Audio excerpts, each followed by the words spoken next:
ومن تبعهم بإحسان إلى يوم الدين وأشهد أن لا إله إلا الله وحده لا شريك له وأشهد أن محمدا عبده ورسوله أما بعد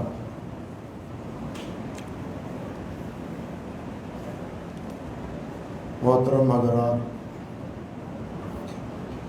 آج اللہ سبحانہ و تعالیٰ کی کرم نوازی سے توفیق سے ہم نے پہلے جو حصہ رہ گیا تھا سورۃ النور کا وہ سنا ہے، اور اس کے بعد پھر سورۃ الفرقان ہے، اور سورۃ الفرقان کے بعد پھر الشعراء ہے جو ہم نے آج اللہ کی توفیق سے سنی ہے، اور اس کے بعد کچھ حصہ سورۃ النمل کا محترم قاری صاحب نے تلاوت کیا ہے۔ اللہ سبحانہ و تعالیٰ یہ سننا سنانا اپنی بارگاہ میں قبول فرمائے، اور رمضان المبارک کی یہ بہاریں اور رمضان المبارک کی سے شہادتیں اللہ سبحانہ و تعالیٰ آئندہ بھی ہمیں نصیب فرمائے۔ سورۃ نور میں بنیادی طور پر اس کی ابتدا 3 مسئلوں سے ہوتی ہے۔ ایک مسئلہ ہے زنا کے بارے میں، زانی اور زانیہ کے بارے میں، اور دوسرا مسئلہ ہے قذف کے بارے میں، اور تیسرا مسئلہ ہے لعان کے بارے میں۔ پہلے تقریباً 10 آیات میں یہ 3 مسئلے بیان ہوئے ہیں۔ زنا کی مذمت اور اس کی حد وہ اللہ ذوالجلال والاکرام نے بیان کی ہے، اور یہ حد غیر شادی شدہ مرد اور عورت کے لیے ہے، جس کے بارے میں اللہ تعالیٰ نے فرمایا ہے کہ ہر ایک کو جو اس بدکاری کا ارتکاب کرتا ہے اس کو 100 کوڑے لگائے جائیں۔ البتہ صحیح احادیث میں، بخاری شریف میں بھی، مسلم میں بھی، اور دوسری مسانید اور معاجم اور کتب احادیث میں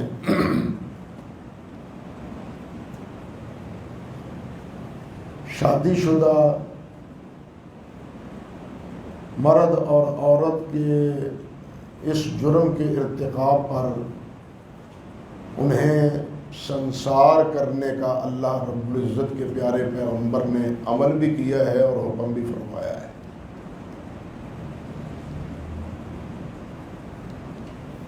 اور ساتھ یہ بھی اللہ ذوالجلال نے فرمایا کہ لا تأخذکم بہما رأفۃ فی دین اللہ،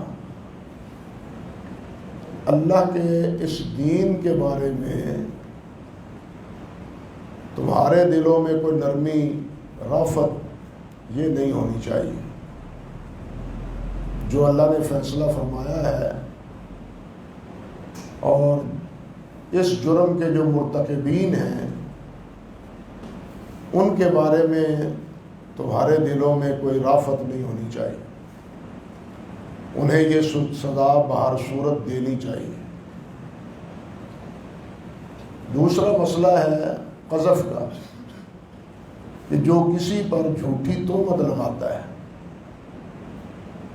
بدکاری کی جھوٹی تہمت لگاتا ہے، جو جھوٹی تہمت لگاتا ہے اس کے بارے میں اللہ ذوالجلال والاکرام نے فرمایا ہے کہ ایسے آدمی کو 80 کوڑے کی مارنے کی سزا دی جائے، 80 کوڑے مارے جائیں اس کو۔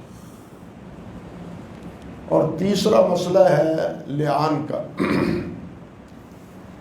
لعان کی تفصیل یہ ہے کہ ایک آدمی گھر آتا ہے اور گھر میں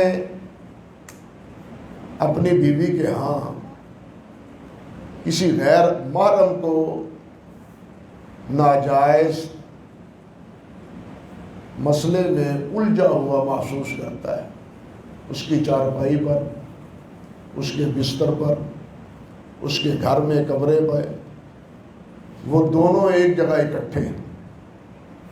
اب یہ دیکھتا ہے، دیکھ لیتا ہے تو پھر اب اس کو کیا حکم ہے؟ کیا وہ آگے بڑھ کے دونوں کو قتل کر دے، یا خاموشی سے صبر کا مظاہرہ کرے؟ کوئی باغیرت مرد یہ بات برداشت نہیں کر سکتا. باغیرت مرد کوئی یہ بات برداشت نہیں کر سکتا. لیکن شریعت اس کو قتل کرنے کی، دین اس کو قتل کرنے کی اجازت بھی نہیں دیتا کہ وہ آگے بڑھ کے اس کو قتل کر دے، اس کی گردن اڑا دے. کیوں؟ اس لیے کہ اس کو قتل کرنے سے فتنہ فساد مزید بڑھے گا. عورت کے خاندان سے اگر کوئی آدمی کھڑا ہو جائے تو یہ قتل بہت سے قتلوں پر، بہت سے آدمیوں کی تحتے ہو جانے پر منتج ہو سکتا ہے. اس لیے قتل کی شریعت اجازت نہیں دیتی. اللہ اور اللہ کے رسول نے اس کو قتل کرنے کی اجازت نہیں دی. اب اس کا حل کیا ہے؟ اس کا حل یہ ہے کہ مرد 4 قسمیں کھائے. گواہ چاہیے نا 4. بدکاری کے لیے جو آدمی برا عمل کر لیتا ہے اور وہ کہتا ہے کہ جی فلاں نے فلاں کے ساتھ بدکاری کا ارتکاب کیا ہے، اب اس کے لیے شرط یہ ہے کہ 4 گواہ چاہیے، اور 4 گواہ ملنے مشکل ہے. وہ ہمارے سید عطا اللہ شاہ صاحب بخاری رحمۃ اللہ علیہ وہ فرمایا کرتے تھے کہ یہ جو 4 گواہوں کی شرط ہے نا، اور اس کے نتیجے میں پھر جناب اس کو درے مارنے کی یا قتل کرنے یا سنسار کرنے کی جو سزا ہے، یہ تو اس کے دیوس پن ہونے کی سزا ہے، بے غیرت اور بے شرم ہونے کی سزا ہے. کہ بے شرم، تجھے 4 آدمی دیکھ رہے ہیں اور تو پھر بھی اس بے حیائی میں لگا ہوا ہے. ورنہ یہ اصل میں زنا کی سزا نہیں ہے. زنا کی سزا تو 1 بھی دیکھ لے، 2 بھی دیکھ لے. مگر چونکہ قتل کرنا یہ ایک اور بہت بڑا مسئلہ ہے، یعنی سنسار کرنا ایک اور بڑا خوفناک اور خطرناک مسئلہ ہے، اس لیے اس کے لیے شریعت نے 4 گواہوں کو مقید کیا ہے. 4 گواہ دیں. اب اس کے پاس 4 گواہ ہیں نہیں، وہ کیا کرے؟ اب اس کا حل یہ اللہ سبحانہ و تعالیٰ نے فرمایا کہ وہ 4 گواہیاں دے. اللہ کی قسم اٹھائے. 4 یعنی قسم بمنزلہ گواہی کے، ایک قسم بمنزلہ گواہ کے ہے. 4 دفعہ وہ کیا کرے؟ قسم کھائے کہ اللہ کی قسم میں نے یہ معاملہ دیکھا ہے. مرد یہ قسم کھائے. اور 5ویں دفعہ وہ یہ کہے اگر میں اس معاملے میں جھوٹا ہوں تو مجھ پر اللہ کی لعنت. اس کو کہتے ہیں لعان. لعان اس کو بولتے ہیں. 5ویں مرتبہ وہ یہ کہے. اور عورت اگر اس کا انکار کرتی ہے تو عورت بھی اسی طرح 4 قسمیں کھائے اور 5ویں دفعہ کہے کہ میں اگر جھوٹی ہوں تو مجھ پر اللہ کی لعنت. اس کو کہتے ہیں لعان. قرآن مجید نے اس کو لعان سے تعبیر کیا ہے. حدیث میں بھی لعان کا لفظ آیا. اللہ اکبر کبیرہ. اب یہاں ایک مسئلہ سمجھیے کہ گھر میں نزاع جھگڑا پیدا ہو جانا اس کی مختلف صورتیں. ایک صورت تو یہ ہے کہ میاں بیوی کے مابین جھگڑا ہوا اور طلاق ہو گئے. ایک صورت یہ ہے دونوں کے مابین جدائی کی صورت، طلاق کی. طلاق میں بھی شریعت نے حد الوسع کوشش کی ہے کہ یہ گھر اجڑے نہ بلکہ بسے، گھر برباد نہ ہو۔ منشا شریعت یہ ہے کہ گھر کو آباد رہنا چاہیے، گھر کو برباد نہیں ہونا چاہیے۔ اسی لیے تین موقع دیے، 2 موقع دیے، مرد کو 2 موقع دیے۔ پہلی دفعہ طلاق دیتا ہے تو عدت کے اندر رجوع کا حق رکھتا ہے۔ رجوع کا حق ہی نہیں رکھتا، بلکہ اللہ ذوالجلال والاکرام نے فرمایا کہ ایک طلاق دینے کے بعد تم اپنی بیوی کو اپنے گھر سے بھی نہ نکالو، اس کو اپنے گھر میں رہنے دو۔ ہمارے ہاں کیا ہوتا ہے، طلاق دی، خامد نے بھی اس کو کہا کہ جاؤ دفع ہو جاؤ، اور اس نے بھی اپنا جناب ٹرنک اٹھایا، اپنا بوریا بستر اٹھائی اور اپنے والدین کے ہاں نکل گئے، نہ آؤ دیکھا نہ تاؤ دیکھا، اپنے گھر سے باہر نکل گئے۔ حالانکہ شریعت اس کی اجازت نہیں دیتی۔ قرآن مجید میں ہے کہ یہ تمہارے گھر میں رہنی چاہیے، تاکہ تمہارے گھر میں رہے، تمہارے آپس میں جو ناراضگی کے اسباب ہیں وہ زائل ہو جائیں، اور تمہارے درمیان مصالحت کی کوئی نہ کوئی صورت پیدا ہو جائے۔ ایسی صورت میں 3 مہینوں کے اندر، یعنی 3 ایام کے دوران مصالحت ہو جائے تو رجوع کر سکتا ہے، میں نے غلطی کی، آئندہ ہم اکٹھے زندگی گزاریں گے، رجوع ہو گیا۔ 1 دفعہ طلاق دے تب بھی، 2 دفعہ طلاق دے اسی طرح تب بھی رجوع کر سکتا ہے۔ لیکن 3 دفعہ اگر طلاق اس نے دی ہے وقفے کے بعد، تو پھر اس کے بعد رجوع نہیں کر سکتا، پھر وہ طلاق مغلظہ شمار ہوتی ہے، وہ بالکل طلاق ہو گئی۔ اب اس خاوند کے ساتھ، اس بیوی کے ساتھ اس کا نبھاؤ نہیں ہو سکتا۔ تیسری طلاق کے بعد یہ عورت اپنے والدین کے ہاں وقت گزارے گی، اور نان و نفقہ کا بھی یہ پابند نہیں ہے خاوند، لیکن 1 طلاق میں نان و نفقہ دینے کا خاوند پابند ہے۔ بات سمجھے یا نہیں؟ نان و نفقہ دینے کا پابند ہے، بلکہ اگر اسی عدت کے دوران، زندگی موت ہے اللہ رب العزت کے حق میں، عدت کے دوران خاوند فوت ہو جاتا ہے، عدت کے دوران خاوند فوت ہو جاتا ہے، تو ایسی صورت میں وہ جس کو 1 طلاق دی گئی ہے وہ اس کی وارث ابھی ہے، وہ اس کی وارث ہے، اس کی وراثت سے اس کو حصہ ملے گا، جس سے آپ اندازہ کریں کہ شریعت اس گھر کو بنانا چاہتی ہے، بسانا چاہتی ہے، جوڑے کو ملانا چاہتی ہے، حتی الوسع جدائی نہیں چاہتی۔ پہلا مسئلہ تو ہے دونوں کے مابین تفریق کا ایک یہ۔ دوسری صورت یہ ہے کہ خاوند زیادتی کرتا ہے، خاوند ظلم کرتا ہے، عورت کے حقوق ادا نہیں کرتا، اس کے نان و نفقہ کی پابندی نہیں کرتا، عورت کی سنوائی نہیں ہوتی، عورت عدالت کی طرف رجوع کر سکتی، اس کو کہتے ہیں خلا، اس کو کہتے ہیں خلا۔ یہ عدالت کی طرف رجوع کرے یا پنچایت کی طرف رجوع کرے کہ جی میرا خاوند میرے حقوق کی ادائیگی نہیں کرتا، میں اس سے جدا ہونا چاہتی ہوں، یا مجھے یہ پسند نہیں ہے، اس کا اخلاق درست نہیں، اس کی زبان درست نہیں، اس کا کردار درست نہیں، میں اس کے ساتھ نہیں رہنا چاہتی۔ یعنی جس طرح مرد جدائی کا حق رکھتا ہے، عورت بھی جدائی کا حق رکھتی، یہ نہیں کہ مرد تو جدائی کا حق رکھے اور عورت بیچاری پستی رہے۔ بات سمجھے یا نہیں؟ یہ نہیں کہ عورت پستی رہے، وہ قوت لا یموت پر گزارا کرتی رہے، اور جو کچھ اس سے بیتتی ہے وہ صبر و شکر کا مظاہرہ کر کے جناب اپنی زندگی گزارے۔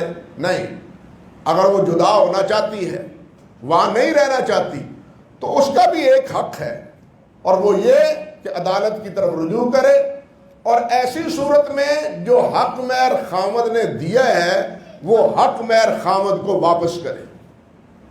بس اس کو کہتے ہیں خلا۔ یہ 2 کیفیتیں ہو گئی۔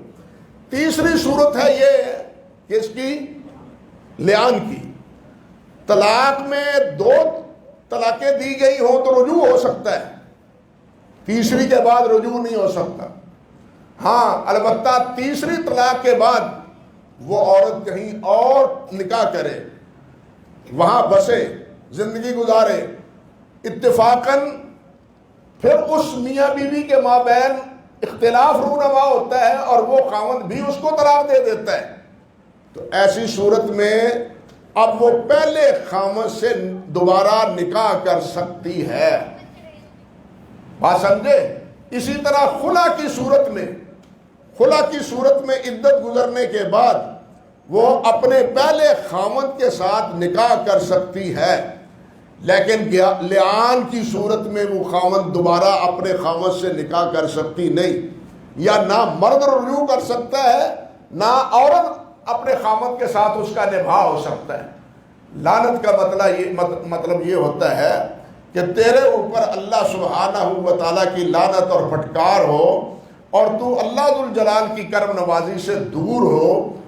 نبی علیہ السلام ایک سفر میں تھے تو ایک ساتھی نے اپنی اونٹنی کے بارے میں کہہ دیا تو اس پر اللہ کی لعنت۔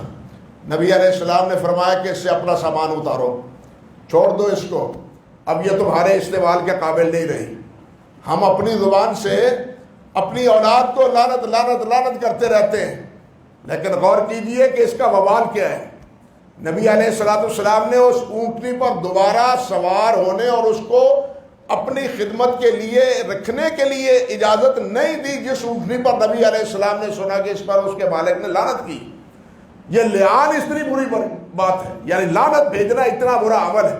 نبی علیہ السلام نے بھی فرمایا کہ مومن لعان نہیں ہوتا، مومن لعنت نہیں بھیجتا، لعنت لعنت لعنت لعنت نہیں بھیجتا، مومن لعنت نہیں بھیجتا۔ مجھے یہاں ایسے بات یاد آ گئی، غلام محمد قادیانی ہے نا جو ہمارا یہاں پاکستان کا بر صغیر کا مدعی نبوت ہے، جھوٹا کذاب، اس نے اپنی کتاب میں وہ کہتا ہے کہ فلاں آدمی پر، عیسائی تھا جو اس کے ساتھ مناظرے کیا کرتا تھا، آتھم، اس پر اللہ کی لعنت ہو اور 1000 لعنت۔ اب اس نے کا اطمینان اس کو کیا ہوتا ہے؟ لعنت۔ ہم کیا کہتے ہیں؟ 1000 لکھ کے 1000 بار اس پر لعنت، لیکن غلام احمد کا شوق پورا نہیں ہوا۔ وہ کیا کہتا ہے؟ لعنت نمبر 1، لعنت نمبر 2، لعنت نمبر 3، لعنت نمبر 4، لعنت نمبر 999 اور لعنت نمبر 1000۔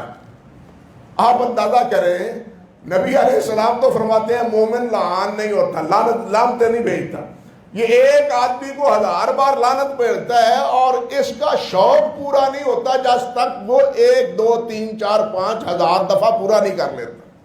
یہ ہے ہمارے اس بد زبان کا، بد کلام کا، بد زبانی کرنے والے کا انداز۔ تو خیر یہ تو ایسے ضمن بات آ گئی۔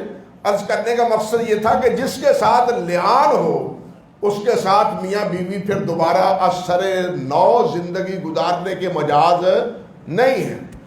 ان 3 مسائل کو بیان کرنے کے بعد بنیادی طور پر پھر اللہ ذوالجلال والاکرام نے حضرت سیدہ عائشہ صدیقہ رضی اللہ تعالی عنہا پر جو ایک الزام منافقوں نے لگایا تھا اس کا ازالہ کیا ہے پوری 10 آیات میں۔ 10 آیات نازل کی ہے، آیت نمبر 11 سے لے کے 20 تک۔ اللہ ذوالجلال والاکرام نے حضرت عائشہ رضی اللہ تعالی عنہا پر جو عبداللہ بن ابی نے الزام تراشی کی تھی اور الزام لگایا تھا، یہ واقعہ تقریباً 6 ہجری کا ہے۔ نبی علیہ السلام غزوہ بنو مستلق پر تشریف لے گئے تھے۔ یہ بنو مستلق قبیلہ ہے، پرانا جو راستہ تھا مکہ مکرمہ سے مدینہ طیبہ جانے پر کے لیے، تو راستے میں راغب، اب بھی وہ بندرگاہ موجود ہے، راغب کے قریب یہ قبیلہ تھا بنو مستلق، وہاں قبیلہ یہ رہتا تھا، اور اس کے بارے میں یہ پتہ چلا کہ یہ اپنے آپ کو مقابلے کے لیے آمادہ کر رہا ہے، تیاری کر رہا ہے کہ ہم نے محمد صلی اللہ علیہ وسلم کے ساتھ لڑائی کرنی۔ تو نبی علیہ السلام کو اس بات کا علم ہوا تو نبی علیہ السلام نے صحابہ کرام کو حکم فرمایا اور آپ صحابہ کرام کے ہمراہ خود تشریف لے گئے، اور جانے کے بعد وہ قبیلہ اللہ کے فضل و کرم سے بغیر لڑے ہی سرنگوں ہو گیا، اور اس نے سمجھا کہ ہم لڑنے کے سخت اپنے اندر نہیں رکھتے۔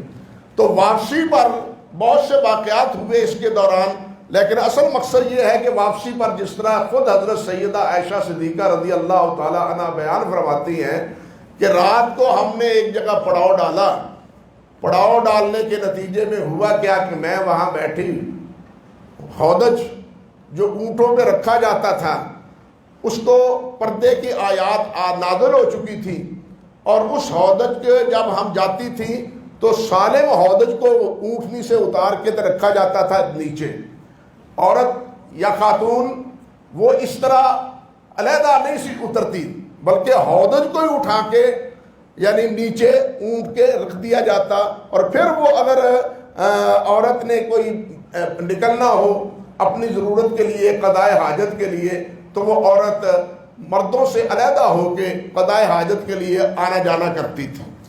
تو حضرت عائشہ فرماتی ہیں رضی اللہ تعالی عنہا کہ میں اسی طرح ہمراہ تھی نبی علیہ السلام کے، اور میرے ہودج کو اٹھا کے انہوں نے رکھا، میں قضاء حاجت کے لیے گئی، واپسی پر مجھے محسوس ہوا کہ میرے گلے کا جو ہار ہے وہ میرے گلے میں ہار نہیں ہے، میں گلے کی تلاش میں نکل گئی۔ نبی علیہ السلام نے حکم دے دیا کہ چلو قافلے کو روانہ ہونے کا حکم دے دیا۔ ساتھیوں نے ہودج کو اٹھایا کیونکہ میرا بدن کچھ نہیں تھا، کمزور تھی، ویسے بھی کھانا پینا ہمارا کھجوروں پر تھا، پانی اور کھجوروں پر کھانا پینا تھا۔ بعد میں جب اچھی غذا میسر آئی تو پھر توانائی اور قوت بھی ہم میں آ گئی، لیکن اس وقت نحیف اور کمزور میری طبیعت تھی، تو محسوس نہ ہوا ساتھیوں کو کہ اس ہودج میں عائشہ بیٹھی ہیں یا نہیں بیٹھی رضی اللہ تعالی عنہ۔ تو ہودج کو اسی طرح اٹھا کے انہوں نے اونٹ پر رکھا، چلو اللہ کے شکر روانہ ہو گئے۔ جب میں واپس پہنچی تو میں نے انا للہ پڑھا کہ یہ کیا مسئلہ بنا، قافلہ تو روانہ ہو گیا۔ میں وہاں تلاش کیا اور میرا ہار مل گیا الحمدللہ، جہاں میں بیٹھی تھی جہاں ہودج تھا وہیں آ کے میں لیٹ گئی کہ جب آگے سے پتہ چلے گا تو کسی نہ کسی کو بھیجیں گے نبی علیہ السلام اور مجھے یہاں سے لے جائیں گے۔ اب ہوا کیا کہ پچھلی رات کے موقع پر یعنی رات کو جب وقت گزرا سورج طلوع ہوا تو پیچھے سے حضرت صفوان بن معطل رضی اللہ تعالی عنہ وہ آئے، وہ پیچھے سے آ رہے تھے۔ بعض تو کہتے ہیں کہ ان کی عادت تھی دیر سے اٹھنے کی، بعض یہ کہتے ہیں کہ نبی علیہ السلام نے ان کو مقرر کر رکھا تھا کہ قافلے کے بعد تم آیا کرو تاکہ کوئی نہ کوئی چیز قافلے والوں کی اگر رہ جائے تو تم ان کو اٹھا کے آگے قافلے کے ساتھ مل جایا کرو۔ چنانچہ صفوان بن معطل نے جس وقت مجھے دیکھا تو اونچی آواز سے اس نے انا للہ و انا الیہ راجعون پڑھا، اور وہ پہچان گیا مجھے کہ یہ تو عائشہ لیٹی پر ہوئی ہے رضی اللہ تعالی عنہ۔ پریشان ہوئے وہ بھی۔ اب حضرت عائشہ کا اپنا بیان ہے کہ انہوں نے اونٹ کو بٹھایا اور اگلا جو پاؤں ہے نا اس کا یعنی ٹانگ اس کے اوپر اپنا پاؤں رکھا اور اشارہ کیا اور میں اونٹ کے اوپر بیٹھ گئی۔ یوں انہوں نے اونٹ کی مہار پکڑی اور اونٹ کی مہار پکڑ کے آگے اور میں اونٹ کے اوپر۔ دوپہر کے وقت آگے قافلہ گیا، دوپہر میں ذرا سستانے کے لیے راستے میں انہوں نے پڑاؤ ڈالا تو ہم قافلے میں کے ساتھ جا ملی۔ نبی علیہ السلام بھی وہاں تشریف فرما تھے، لیکن عبداللہ بن ابی جو منافق تھا اس کا نفاق یہاں اجاگر ہو گیا۔ اس نے باتیں کرنا شروع کر دی کہ کوئی معاملہ ہے، عائشہ کا صفوان کے ساتھ تعلق درست نہیں ہے۔ یہ بات اس نے عبداللہ بن ابی نے مردود نے یہ بات کہی، اللہ اکبر کبیرہ۔ اور اتفاق کی بات یہ کہ اس کے اس پروپیگنڈے سے 3 آدمی متاثر ہوئے، سب صحابہ کرام میں سے صرف 3 آدمی۔ ایک حمنہ بنت جاش، حضرت زینب رضی اللہ تعالی عنہ جو نبی علیہ السلام کی زوجہ تھی اس کی بہن، دوسرے مصطح اور تیسرے حضرت حسان بن ثابت، یہ 3۔ کسی اور صحابی کے دل میں کوئی بات نہیں، حتیٰ کہ ازواج مطہرات جن کی حیثیت سوکنوں کی ہوتی ہے، سوکنوں کی ہوتی ہے، ان کے احساسات زیادہ نازک ہوتے ہیں، انہوں نے ان سے جب نبی علیہ السلام نے حضرت عائشہ کے بارے میں پوچھا، بالخصوص حضرت زینب رضی اللہ تعالی عنہ سے، تو انہوں نے نبی علیہ السلام کے سامنے حضرت عائشہ رضی اللہ تعالی عنہ کی پاک دامنی کا بیان کیا، اظہار کیا کہ ہم نے عائشہ میں کوئی عیب اور کوئی جو ہے نا کمزوری ہم نے ایسی نہیں دیکھی، بلکہ حضرت زینب نے کہا یہ تو ابھی بچی ہے، اتنی سنجیدہ بڑی عمر بھی نہیں ہے، حال یہ ہے کہ گھر والے آٹا گوندھ دیتے ہیں تو یہ گوندا ہوا آٹا قریب رکھ کے لیٹ جاتی ہے اور بکری آتی ہے تو آٹا کھا جاتی ہے، یعنی اتنی طبیعت سادہ تھی حضرت عائشہ رضی اللہ تعالی عنہا کی۔ انہوں نے حضرت زینب نے یہ بات کہی، اللہ اکبر کبیرہ۔ حضرت عائشہ فرماتی ہیں کہ اس اثناء میں 1 مہینہ گزر گیا، مجھے کوئی خبر ہی نہیں، مجھے کوئی پتہ نہیں، البتہ یہ ہے کہ نبی علیہ السلام تشریف لاتے ہیں گھر، اور میں واپس آ کے بیمار ہو جاتی ہوں، آپ گھر تشریف لاتے ہیں تو مجھ سے پوچھتے ہیں ہاں عائشہ کیا حال ہے، میں عرض کرتی ہوں جو ٹھیک ہے، کھڑے کھڑے یہ پوچھتے ہیں اور پھر آپ گھر سے باہر نکل جاتے ہیں۔ میرے پاس نبی علیہ السلام نے بیٹھنا ختم کر دیا، مجھے محسوس ہی نہ ہوا کہ نبی علیہ السلام پہلے تشریف لاتے تھے، حال احوال پوچھتے تھے، میرے پاس بیٹھتے تھے، اب نبی علیہ السلام میرے پاس بیٹھتے تھے، میرے اندر یہ گیٹس ہی نہیں تھے، میں نے سمجھا ہی نہیں کہ یہ معاملہ کیا ہے۔ 1 مہینہ گزر گیا تو میرے ہمراہ جناب حضرت مشتہ کی والدہ وہ میرے ہمراہ باہر بول و براز کے لیے گئی، جب واپسی پہ راستے میں ان کی چادر ان کے پاؤں کے ساتھ الجھی اور گرنے لگی تو کہنے لگی مشتہ کا بیڑا غرق ہو، یہ مشتہ نے کیا کیا، مشتہ کا بیڑا غرق ہو، اللہ اس کا چہرہ خاک آلود کرے۔ تو عائشہ کہتی ہیں رضی اللہ تعالی عنہا، وہ فرماتی ہیں کہ میں نے کہا ہاں یہ آپ کیوں کہتی ہیں، وہ نبی علیہ السلام کے صحابی ہیں۔ تو مشتہ کہنے لگی تمہیں معلوم نہیں، مشتہ کی والدہ کہنے لگی تمہیں معلوم نہیں کہ وہ کیا کہتا ہے، میں نے کہا کیا کہتا ہے، تو اس وقت مشتہ نے ساری کہانی سنا دی۔ فرماتی ہیں ان کی یہ بات سنانا تھی کہ میرے آنسو بہہ نکلے، میں پشیمان ہو گئی اور میری حالت پہلے سے بھی زیادہ غیر ہو گئی۔ اب صورتحال یہ ہے کہ رو رو کے میں وقت گزارتی ہوں اور نہ نیند آتی ہے نہ کھانے کو جی چاہتا ہے، کچھ بھی نہیں، میری طبیعت بالکل اچاٹ ہو جاتی۔ اسی حالت میں نبی علیہ السلام تشریف لاتے ہیں تو میں نبی علیہ السلام سے عرض کرتی کہ حضور مجھے اگر اجازت دیں تو میں اپنے والدین کو مل کے آؤں۔ نبی علیہ السلام نے فرمایا جاؤ مل لاؤ۔ تو میں اپنے والدین کے ہاں آئی، میں نے حضرت ابو بکر سے بات کی اور عرض کیا کہ ابا جی یہ کیا سن رہے ہیں آپ، اور میں نے رات یہ سنا ہے۔ تو ابا جی نے کہا اللہ بہتر جانتے ہیں، اللہ ہی بہتر جانتے ہیں، اللہ ہی رحمت فرمائے، اور کوئی بات ہی نہ کی۔ میں نے والدہ سے بات کی تو والدہ نے کہا بیٹی حوصلہ کرو، جو تیرے ساتھ نبی علیہ السلام کی محبت اور آپ کے ساتھ تعلق ہے وہ کسی اور کے ساتھ نہیں ہے، اور حاسدین حسد کیا ہی کرتے ہیں، اللہ تعالیٰ مہربانی فرمائے گا اور تیرے معاملے کو اللہ سبحانہ و تعالیٰ صاف فرما دے گا۔ حضرت عائشہ کی والدہ نے تھوڑا سا سہارا دیا، ابا جی نے تو پھر فرماتی ہیں کہ کوئی بات ہی نہ کی۔ میں بڑی پریشان، نبی علیہ السلام کے گھر واپس آ گئے۔ نبی علیہ السلام کے گھر آئی تو اسی اسرا میں نبی علیہ السلام میرے پاس آئے، پہلے کبھی بیٹھے نہیں تھے، آج میرے ساتھ بیٹھ گئے اور آ کے بیٹھ کے فرمانے لگے عائشہ بات یہ ہے کہ اگر تجھ سے کوئی غلطی ہوئی ہے تو اللہ سے معافی مانگ لو، اللہ سے معافی مانگ لو، اللہ معاف کرنے والا ہے۔ اللہ اکبر کبیرہ۔ سیدہ عائشہ فرماتی ہے رضی اللہ تعالی عنہا کہ میں روئی جا رہی ہوں، نبی علیہ السلام کے اس فرمانے پر میرے آنسو تھم گئے، میرے آنسو تھم گئے، اور اس کے بعد مجھے اللہ تعالیٰ نے یہ ہمت دی آپ کو جواب دینے کی کہ میں نے عرض کیا حضور میں اور کچھ نہیں کہتی، میں وہی کہتی ہوں جو حضرت یوسف علیہ السلام کے ابا جی نے کہا تھا، انما اشکو بسی و حزنی الی اللہ، میں اپنا شکوہ اللہ کے سپرد کرتی۔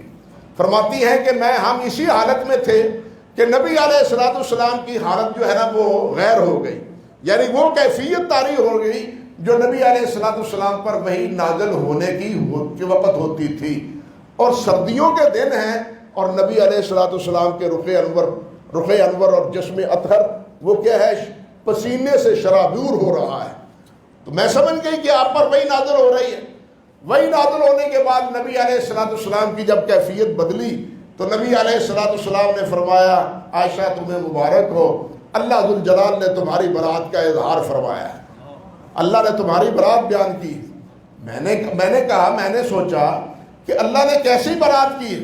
میں تو یہ سمجھتی تھی کہ نبی علیہ السلام کو خواب آئے گا اور خواب میں اللہ ذوالجلال والاکرام بتلا دیں گے میرے بارے میں کہ عائشہ پاک دامن ہے، اس پر جو الزام ہے وہ غلط ہے۔ میں تو یہی سوچتی تھی کہ کوئی نہ کوئی طریقہ اللہ ذوالجلال بیان کر دے گا، جس طرح حضرت مریم صدیقہ کے بارے میں یہودیوں کا ایک الزام تھا، تو اللہ ذوالجلال نے گود میں بچے کو قوت گویائی عطا فرما کے حضرت مریم صدیقہ کی پاک دامنی بیان کر دی۔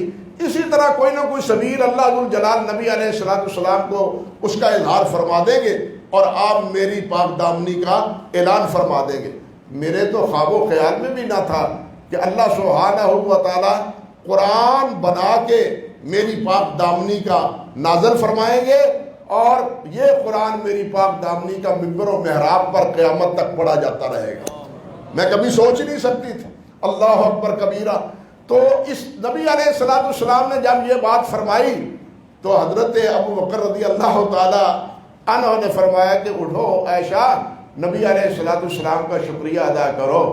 نبی حضرت عائشہ فرماتی ہیں کہ میں نے عرض کیا میں نبی علیہ السلام کا شکریہ ادا نہیں کرتی، یہ تو ایک مہینہ میرے سامنے نہیں آئے، میں اس عرش عظیم کے مالک کا شکریہ ادا کرتی ہوں جس نے میری پاک دامنی کا اعلان کیا ہے۔ حضرت عائشہ رضی اللہ تعالی عنہ نے آگے سے یہ جواب دیا۔ تو یہ 11 آیات جو ہیں وہ اللہ سبحانہ و تعالیٰ نے حضرت عائشہ صدیقہ رضی اللہ تعالی عنہ کی صداقت کے بارے میں نازل کی، اور یہی وجہ ہے کہ آج بھی علماء کا اتفاق ہے اس بات پر کہ اگر آج کوئی بد طینت اور بد کماش آدمی حضرت عائشہ رضی اللہ تعالی عنہ کے بارے میں نازیبہ بات کہتا ہے، ایسی نازیبہ بات کہتا ہے، تو وہ انسان مسلمان نہیں ہے، کیونکہ جس کی پاک دامنی کا ذکر اللہ نے 10 آیات میں کیا ہے، اب یہ پھر بھی حضرت عائشہ کو متہم کرتا ہے، تو اس کا مطلب یہ ہے کہ اس کا ایمان قرآن پر نہیں ہے۔ قرآن پر ایمان نہیں ہے تو اس کا اللہ اور اللہ کے رسول پر بھی ایمان نہیں ہے۔ اللہ اکبر کبیرہ۔ حدیث میں آتا ہے نبی علیہ السلام سے پوچھا عمر بن عاص رضی اللہ تعالی عنہ نے، حضرت عمر بن عاص نے کہ حضور ای الناس احب الیک یا رسول اللہ، اے اللہ کے رسول آپ کی سب سے زیادہ محبت کس سے ہے؟ تو نبی علیہ السلام نے فرمایا عائشہ سے۔ سب سے محبت کس سے ہے؟ فرمایا عائشہ سے۔ نبی علیہ السلام حضرت عمر فرماتے ہیں حضور نہیں، میں نے تو پوچھا ہے کہ مردوں میں، عورتوں میں نہیں، مردوں میں کس سے تھا؟ تو آپ نے فرمایا ابوہا، عائشہ کے ابا سے، یعنی سب سے زیادہ محبت عائشہ سے ہے، اور مردوں میں سب سے زیادہ محبت کس سے ہے؟ عائشہ رضی اللہ تعالیٰ عنہ کے باپ حضرت ابو بکر صدیق رضی اللہ تعالیٰ عنہ سے۔ صحیح بخاری میں ہے ایک دفعہ ازواج مطہرات نے، حضرت سلمہ بڑی دانا اور بڑی ہی ذہین خاتون تھی، نبی علیہ السلام کی ازواج مطہرات میں سے حضرت سلمہ رضی اللہ تعالی عنہ، یہ وہی حضرت سلمہ ہیں کہ صلح حدیبیہ کے موقع پر نبی علیہ السلام جب پشیمان ہوئے، آپ نے جب فرمایا کہ جناب قربانیاں کر دو، اٹھو گئے اور قربانیاں کر کے سر منا دو، تو صحابہ خاموش ہیں، کوئی قربانی کے لیے اٹھ ہی نہیں رہا۔ نبی علیہ السلام پشیمانی کی حالت میں اپنے خیمے میں تشریف لاتے ہیں، تو حضرت سلمہ پوچھتی ہیں حضور کیا وجہ ہے؟ پریشانی کے آثار آپ کے رخ انور پر ہیں، کیا وجہ ہے؟ تو آپ نے فرمایا کہ کبھی ایسا ہوا نہیں، جب بھی میں نے کوئی حکم دیا ہے فوراً سب ساتھیوں نے اس کو تسلیم کیا ہے، اور ایک دوسرے سے بڑھ کے اس کی اطاعت اور فرم برداری کا مظاہرہ کیا ہے۔ آج میں کہتا ہوں کہ قربانی کر دو، اونٹوں کی کوئی اٹھتا ہی نہیں، کوئی اٹھتا ہی نہیں قربانی کرنے کے لیے، پریشانی نہیں تو اور کیا ہے۔ حضرت ام سلمہ فرمانے لگی، میں نے عرض کیا حضور آپ اس طرح کریں کہ آپ پہلے جا کے اپنا اونٹ ذبح کر دیں، آپ اپنا اونٹ اپنی قربانی ذبح کر دیں، پھر دیکھیں کہ کیوں نہیں ذبح کرتے۔ یہ دانائی کی بات حضرت ام سلمہ نے سمجھائی، تو نبی علیہ السلام نے جا کے نہر کیا اپنے اونٹ کو۔ جب صحابہ کرام نے دیکھا نا بھی اب تو کوئی امید باقی نہیں رہی، تو سب صحابہ نے اونٹوں کو نہر کرنا شروع کر دیا۔ تو یہ تھی حضرت ام سلمہ، بڑی دانا خاتون تھی اور گفتگو کرنے میں بھی بڑا سلیقہ اور بڑا طریقہ تھا۔ انہوں نے حضرت ام سلمہ کو نمائندہ اپنا بنایا کہ نبی علیہ السلام کے پاس جاؤ، کہ جا کے یہ بات صحابہ کرام سے نبی علیہ السلام کریں کہ جس دن حضرت عائشہ کی باری ہوتی ہے نا، سارے صحابہ کوئی نہ کوئی تحفہ، کوئی تحائف اسی دن نبی علیہ السلام کی خدمت میں بھیجتے ہیں جس دن آپ کی باری حضرت عائشہ کے ہاں ہوتی ہے۔ ہم بھی تو نبی علیہ السلام کے ازواج میں سے ہیں، ہم بھی ہمارے ہاں جب نبی علیہ السلام ہوتے ہیں تو نبی علیہ السلام صحابہ سے کہہ دیں کہ بھائی دوسرے دنوں میں بھی بھیج دیا کرو، دوسرے دنوں میں بھی ہدیہ بھیج دیا کرو۔ حضرت ام سلمہ رضی اللہ تعالی عنہ نے یہی بات جا کے نبی علیہ السلام سے کہہ دی، تو نبی علیہ السلام نے فرمایا ام سلمہ عائشہ کے بارے میں تم مجھے نہ کچھ کہو، عائشہ وہ ہے کہ تم میں سے کسی کے ساتھ وہ میرا معاملہ نہیں ہے جو عائشہ کے ساتھ ہے۔ عائشہ کے ساتھ میں لحاف میں لیٹا ہوا ہوتا ہوں تو اس حالت میں بھی جبرائیل وہی لے کے میرے پاس آ جاتا ہے۔ یہ امتیاز اور یہ اختصاص حضرت عائشہ رضی اللہ تعالی عنہا کو حاصل ہے۔ صحیح بخاری میں ہی ہے کہ نبی علیہ السلام نے ایک بار فرمایا عائشہ یہ جبرائیل ہے، نبی علیہ السلام کو تو نظر آتے تھے، یہ جبرائیل ہے اور جبرائیل آپ کو سلام عرض کرتا ہے۔ تو حضرت عائشہ نے جواباً فرمایا وعلیکم السلام ورحمۃ اللہ وبرکاتہ۔ یہ حضرت عائشہ رضی اللہ تعالی عنہ کے بارے میں اور بھی بہت سے مناقب اور محامد ہیں۔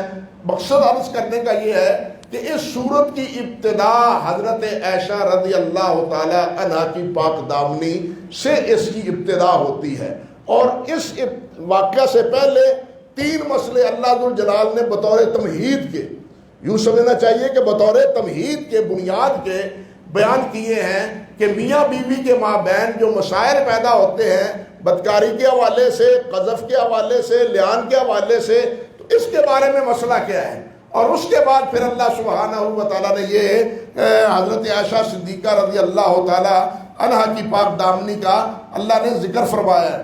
یہاں ایک بات قابل غور ہے کہ اللہ تبارک و تعالیٰ نے یہاں حضرت عائشہ کی پاک دامنی کے بارے میں جو بات فرمائی ہے نا، وہ بہت ہی معنی خیز ہے۔ اللہ ذوالجلال والاکرام فرماتے ہیں یہی مسئلہ ہوتا ہے ہمارے قرآن مجید کو حفظ نہ ہونے کی وجہ کا، کہ اللہ اکبر کبیرہ، اللہ اکبر کبیرہ، الذین آمنوا لا تحسبون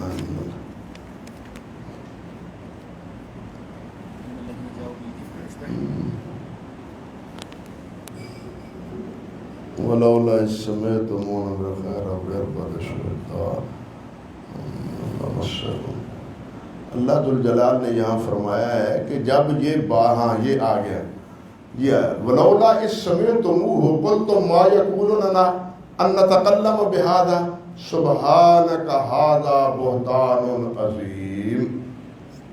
یہاں علماء نے ایک بڑی لطیف بات کہی کہ اللہ ذوالجلال والاکرام نے یہ اپنی ذات گرامی کے بارے میں یہ بات فرمائی ہے کئی جگہ، سبحانہ اللہ پاک ہے۔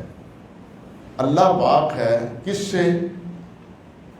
اپنے شریک سے، کہ اللہ کا کوئی شریک نہیں ہے۔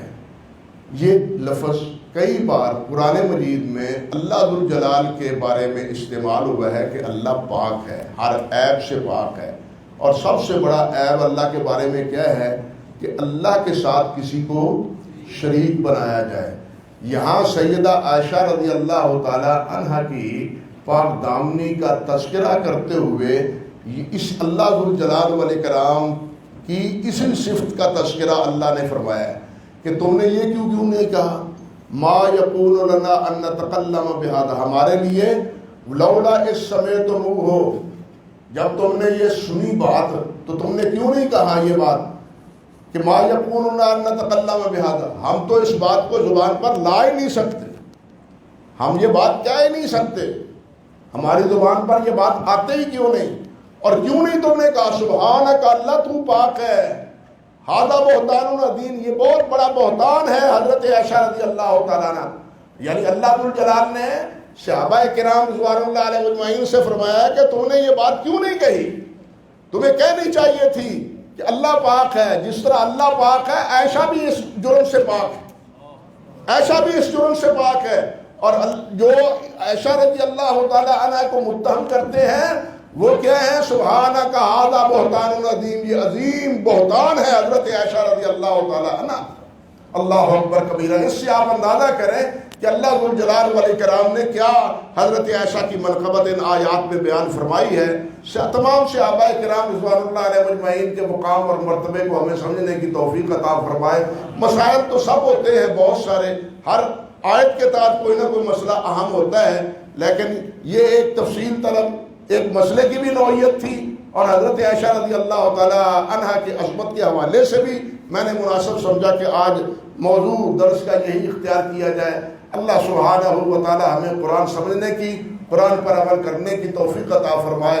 وآخر دعوانا ان الحمد للہ رب العالمین۔